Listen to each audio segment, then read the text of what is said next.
Okay, if I chop you up in a meat grinder, and the only thing that comes out that's left of you is your eyeball, you're probably dead.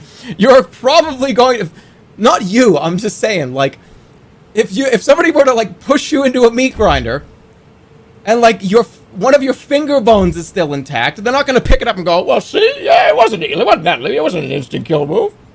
You still got like this part of your finger left.